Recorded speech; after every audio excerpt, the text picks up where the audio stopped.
모든 성도님 분들께 주님의 평안을 빕니다. 네. 지난 주일에는 부활절 계란을 우리 주변 이웃분들께 선물하였습니다.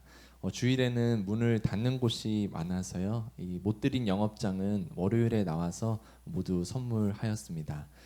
불편한 기색을 보이시며 이렇게 거절한 가게도 딱 한 군데밖에 없었어요. 한 군데밖에 없었고 대부분 다 친절하게 대해주시고 기쁘게 받아주셔서 드리면서도 오히려 제가 더 감사했습니다. 같은 층에 계신 분들은 그래도 오고 가고 하면서 얼굴도 뵙고 인사도 드리는데요. 이 다른 층에 계신 분들은 사실 뭐 이렇게 가지 않는 이상 특별히 만날 일이 없거든요. 그래서 이번 기회에 우리 상가 건물에 일하시는 분들의 얼굴도 다 뵙고 또 어떻게 일하고 계신지 둘러볼 수 있어서 참 감사했습니다. 이 어떤 분은 이렇게 교회에 이렇게 선물을 드리니까 이 교회는 어느 요일에 예배를 드리냐고 물어보시더라고요. 그래서 타 교회는 토요일에도 이렇게 예배를 드려가지고 그래서 저희는 주일에 예배 드린다. 우리 장로교 통합교단이다라고 잘 설명해 드렸습니다. 이 부활절에 이렇게 계란을 선물하는 이유는요. 이 계란의 껍질 속에는 생명이 있고 또 때가 되면 그 껍질을 깨고 생명이 태어나듯이 이 죽음이라는 껍질을 깨고 부활하신 예수님을 상징하는 의미로서 이 선물합니다. 아주 짧은 시간의 만남이고 또 작은 선물이지만 이 부활하신 주님의 생명과 기쁨이 들리는 그 영업장마다 함께 하기를 또 복음의 씨앗이 심겨지기를 바라는 마음으로 기도하는 마음으로 드렸습니다. 그리고 나서 이렇게 엘리베이터를 타고 다 마치고 교회로 이렇게 다시 올라오는데요. 이 엘리베이터를 타면 그 영업장 이름이 쫙 있는 그 게시판이 있거든요. 그 게시판이 사뭇 다르게 보이더라고요. 기도의 제목으로도 보이고 이 영업장에 계신 일하시는 분들의 얼굴도 떠오르더라고요. 이 부활의 기쁨과 생명이 오늘 우리 안에 충만하기를 그리고 우리를 통해 흘러가기를 간절히 소망합니다. 아멘. 잠시 기도하고 말씀 나누겠습니다. 주님, 이제 주님의 말씀을 나누고자 합니다. 주님의 참 복음의 진리를 바르게 잘 전할 수 있도록 잘 들을 수 있도록 성령 하나님께서 이 자리 이 시간 가운데 역사하여 주시옵소서. 예수님의 이름으로 기도드립니다. 아멘.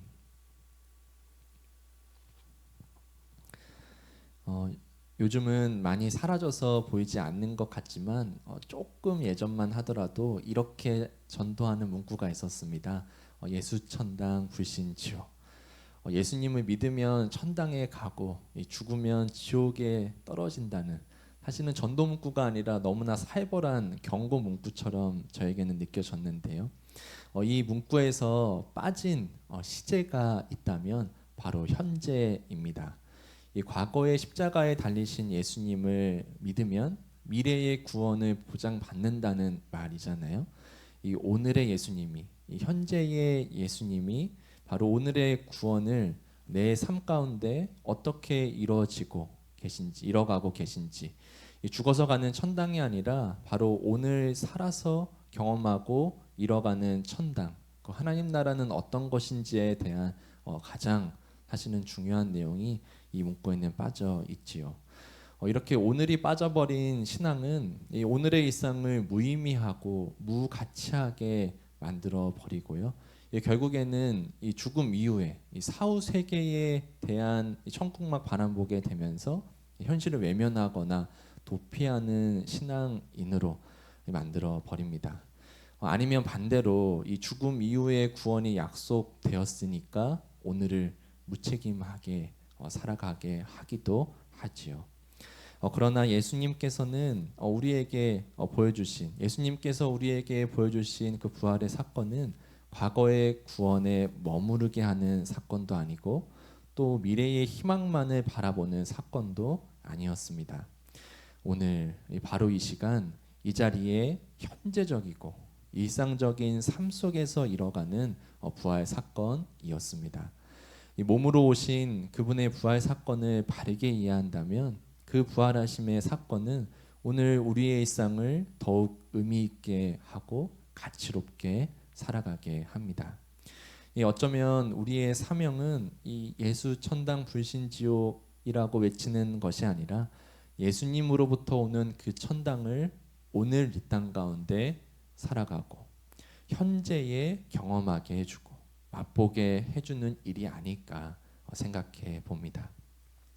이 영혼의 부활이 아니라 몸으로서 부활하신 주님은 그날의 제자들에게 어떤 의미였는지, 무엇을 깨닫게 하셨는지, 그리고 오늘의 우리에게는 어떤 의미인지 우리 누가복음의 본문을 통해서 찬찬히 나눠보고자 합니다.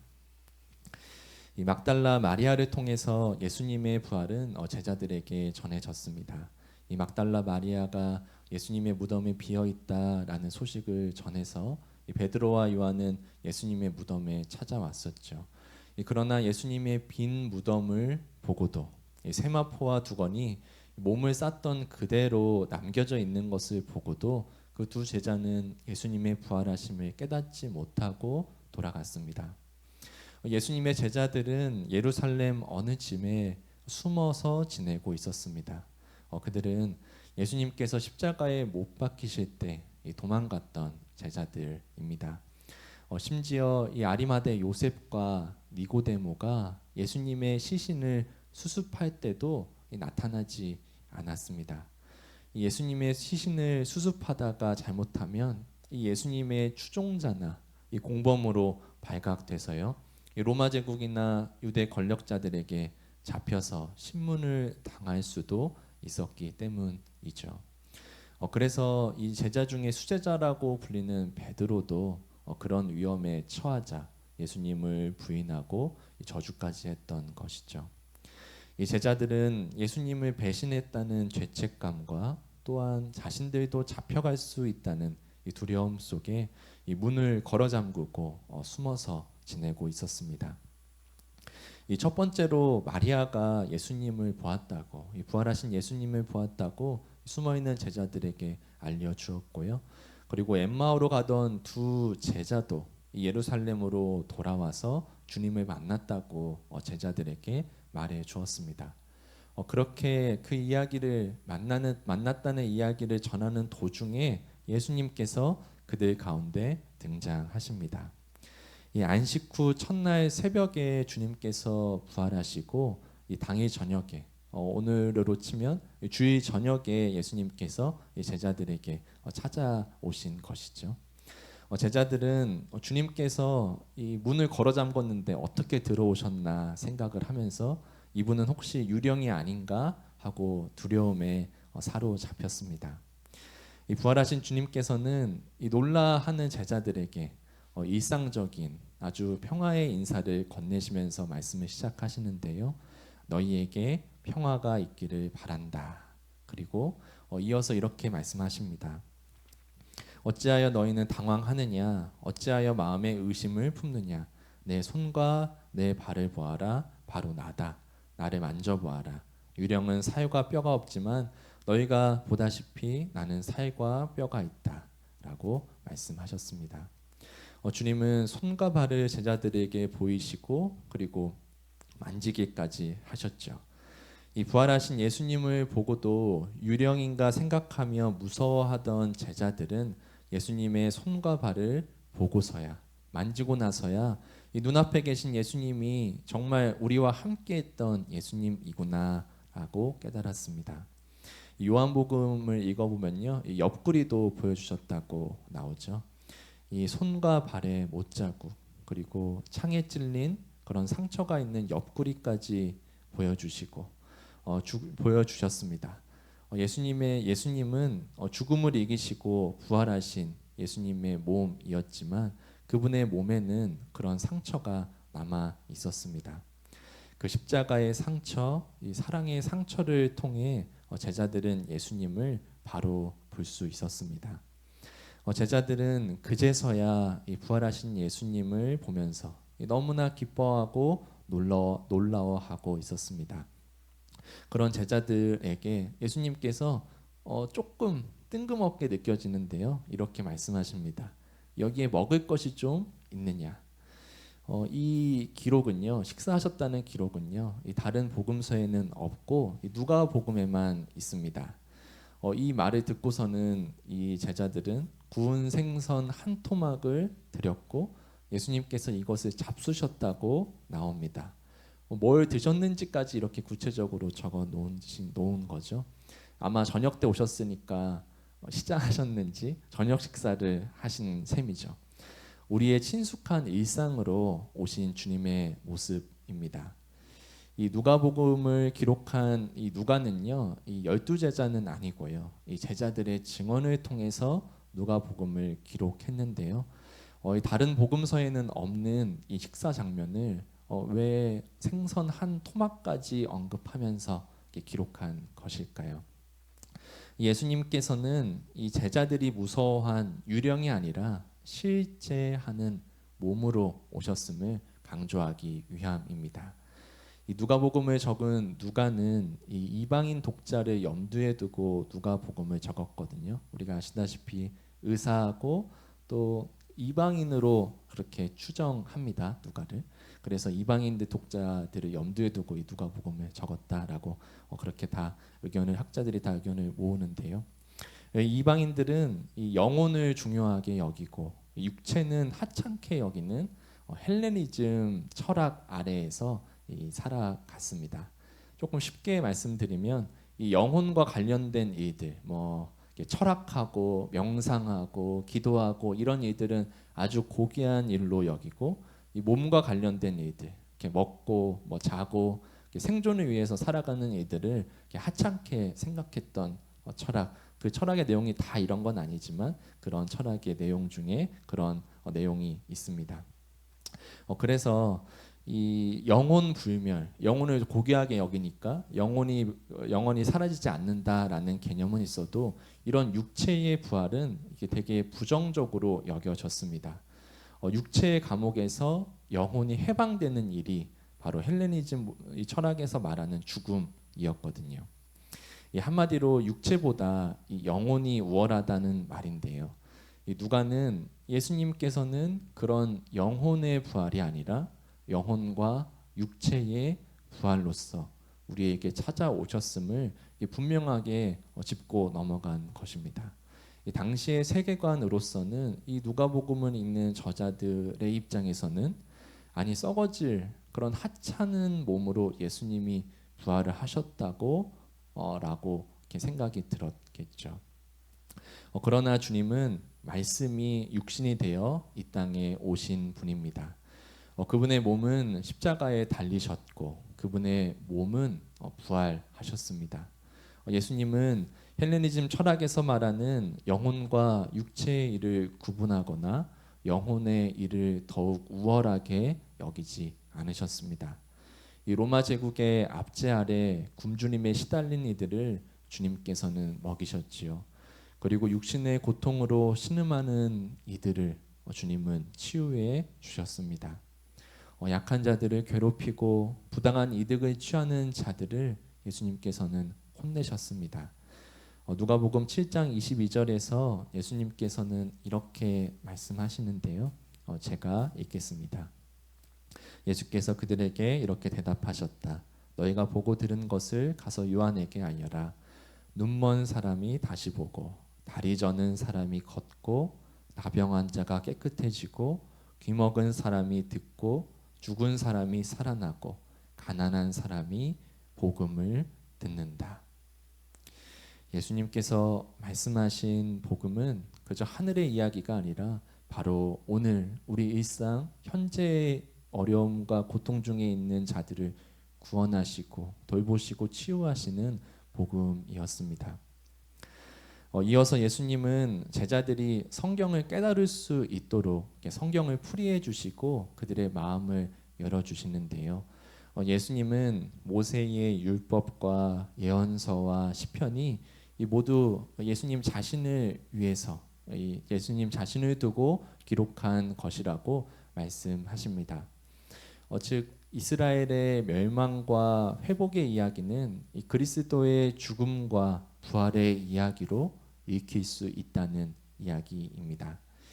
오늘 예배 부름 때 제가 시편 16편을 말씀드렸잖아요. 또 이런 부활을 직접적으로 언급하는 말씀이 다니엘 12장 3절도 있는데요. 이런 부활의 예고가 직접적으로 나오는 말씀도 물론 있지만요. 구약 성경 전체의 이 큰 흐름 속에서 그리스도의 부활은 약속되었고 예언되었음을 예수님께서 제자들에게 알려주신 것입니다. 그래서 46절에 이 구약 성경 전체를 가리키며 이렇게 기록되어 있다라고 하면서 시작됩니다. 오늘 본문 44절부터 48절까지가 그 내용인데요. 제가 한 번 더 읽어보겠습니다. 예수께서 그들에게 말씀하셨다. 내가 전에 너희와 함께 있을 때에 너희에게 말하기를 모세의 율법과 예언서와 시편에 나를 두고 기록한 모든 일이 반드시 이루어져야 한다고 하였다. 그때에 예수께서는 성경을 깨닫게 하시려고 그들의 마음을 열어주시고 그들에게 말씀하셨다. 이렇게 기록되어 있다. 곧 그리스도는 고난을 겪으시고 사흘째 되는 날에 죽은 사람들 가운데서 살아나실 것이며 그의 이름으로 죄사함을 받게 하는 회개가 모든 민족에게 전파될 것이다 하였다. 예루살렘에서부터 시작하여 너희는 이 일의 증인이다. 아멘. 제자들에게 이렇게 성경을 깨닫게 하신 주님께서는 이제 그들을 부활의 증인으로, 복음의 증인으로 파송하십니다. 이후에 제자들은 약속하신 성령을 받고 함께 먹고 함께 나누며 복음의 증인으로, 그런 복음의 공동체로 살아가죠. 그렇게 최초의 교회가 시작된 것입니다. 이 부활하신 주님의 손과 발을 보고 만져본 이들이 이제는 주님의 손과 발이 되어서 예수님의 손길이 되고 예수님의 발걸음이 되었습니다. 주님과 함께 식사를 나누던 이들이 이제는 예수님의 이름으로 이웃과 함께 식사를 나누며 사랑을 나누게 되었습니다. 그래서 교회는 이 땅 위에 실제하는 그리스도의 몸입니다. 굶주린 자를 먹이고 병든 자를 고치며 억압받는 자를 해방시키는 그리스도의 몸으로 우리는 이 땅 가운데 부름받았습니다. 그리스도의 부활이 과거에 일어난 단회적인 사건이 아니라 오늘 이곳에서 계속해서 나타나는 사건이 되도록 우리는 부활하신 그리스도의 몸으로 부름받은 것입니다. 예수님께서 구운 생선을 잡수시며 보이는 몸으로 오셨듯이 교회도 눈에 보이는 방식으로 하나님의 나라를 드러내야 합니다. 제가 지금도 이렇게 존경하고 그분의 책과 설교를 통해 배우고 있는 교수님이 계신데요. 유해룡 교수님입니다. 제가 저번 주에 수업 때 또는 모임 중에 이렇게 출석부에 있는 이름 한 명 한 명을 부르면서 이렇게 얼굴을 보고 확인하고 이렇게 수업을 시작하셨다라는 교수님이 바로 이 교수님이거든요. 교수님을 잠깐 소개하자면 우리나라의 영성 신학을 거의 최초로 시작하고 학문적으로 정립하고 체계화시킨 교수님입니다. 지금은 영성이란 단어가 아주 포괄적으로 여러 방면에서 교회에서 많이 쓰이지만 교수님께서 신학하실 당시에는 그렇게 쓰이던 단어가 아니거든요. 그래서 막 이단이다 뭐 다 이렇게 공격도 받으시고 그래서 그런 것들을 다 이겨내고 우리나라에 잘 정립하신 분이 바로 유해룡 교수님입니다. 교수님께서 은퇴하시고 그리고 몇 년 동안 이 모세골 공동체 교회를 섬기셨습니다. 이 모세골은 그 구약의 모세가 아니고요. 모두가 새로워지는 골짜기를 줄여서 모세골이라고 합니다. 일종의 영성 훈련원으로 말할 수 있는 모세골 공동체가 있고요. 또 이 모세골 공동체 교회가 있습니다. 유해령 교수님께서는 이 영성 훈련에 대해서 되게 관심도 있으시고 거기서 또 많이 헌신하셔가지고 이 모세골 공동체에서 또 모세골 교회의 담임으로서 은퇴하시고 몇 년 동안 섬기셨습니다. 제가 신학대학원에 다닐 때 이 감사하게도 신대원 3학년 때 그분의 수업을 듣게 되고 또 현장 수업으로 그 모세골 공동체에 다녀오게 되었습니다. 경기도 양평 쪽에 있는데요. 우리 교회에서 이렇게 내비로 검색해 보니까 1시간 정도 되는 거리더라고요. 교수님께서 직접 그 모세골 공동체와 교회를 소개시켜 주시면서 대단히 강조하시고 또 추구하신 그 두 가지 내용이 있었는데요. 어제 제가 혹시 몰라서 바뀌었나라고 이렇게 확인해 보니까 홈페이지 들어가서도 같은 문구를 아직도 계속해서 쓰고 있더라고요. 그 강조하신 문구는 가시적이고 현재적으로 하나님 나라를 이루는 공동체였습니다. 가시적이고 현재적으로 하나님 나라를 이루는 공동체. 이 가시적이라는 말은 눈에 보이는 이라는 뜻이잖아요. 그래서 교회는 보이지 않는 영적 모임만이 아니라 이 세상 사람들도 볼 수 있는 방식으로 사랑을 행하고 정의를 실천하고 치유하고 환대하는 공동체가 되어야 한다라는 뜻입니다. 그래서 교회가 존재하면 그 동네에 그 도시 속에서 하나님 나라의 다름이 그 거룩함이 정말로 다른 사람들 눈에 보여야 한다라는 것이죠. 그리고 두 번째로 강조하신 내용이 바로 현재적이라는 말입니다.